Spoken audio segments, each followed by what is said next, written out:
Alrighty, it is a very, very windy and gloomy day today, but I'm out here with Mike. You guys know Mike from Accelerated Heights, and we thought we would test some action cameras against the new Hero 9's stabilization. We're not gonna be going really crazy because, like I said, it is really windy, and this is not going to be a scientific test. Man, I hope that wind noise, this wind noise is gonna pick up. So something I didn't account for is it's really windy out here today, and I started filming with my main camera, and I don't have a good windscreen on the D3 Pro yet. So I think we're just going to, I'll just use the Hero 9, right? We are filming a Hero 9 test.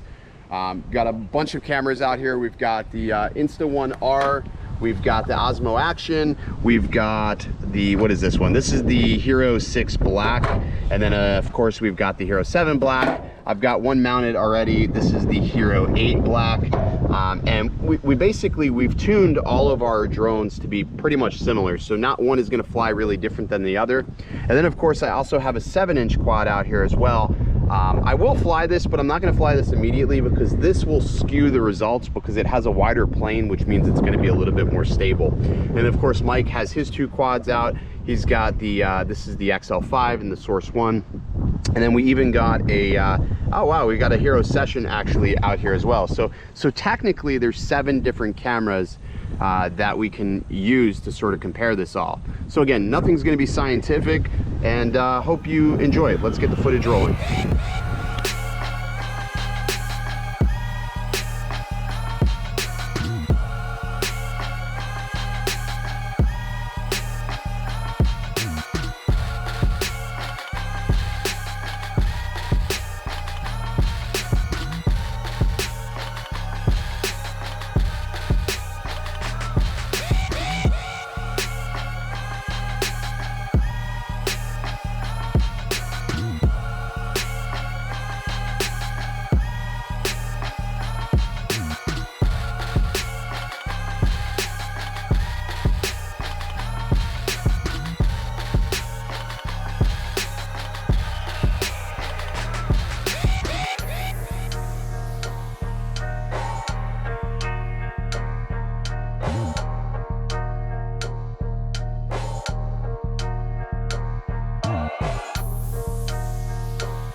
Alrighty, so that's gonna wrap up the testing of all of these cameras. I'm not really going to look for a verdict, but I do like the colors of the Hero 9. I think that they made some substantial improvements, and the stability and stabilization is definitely a lot better than the first generations of GoPros with HYPERSMOOTH. Boost is insane. I'm still on the fence a little bit with the linear mode, just because I don't know if it really belongs like on FPV. But the weight is noticeable, so because of the weight, I would probably say it's not gonna be the best for FPV. You definitely notice it a little bit more on the front side of things than you do something like the Hero 6 or Hero 7 or even Hero Black. Even the Hero 8 isn't quite as noticeable, and anything as far as weight is obviously gonna throw it off. The Insta1R, I'm just not a fan of this camera. Even after all of the updates, I still feel like it artifacts a lot. And then you have the OSMO Action, which is a good value, but I feel like it's a little bit more susceptible to certain vibrations in the quad, and you can sort of get jello effects periodically. So you're gonna have to choose, but the value for the Hero 9 is honestly really hard to argue. We'll see you next time. Stay original.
can't break. Filming is not a good idea on a roller coaster.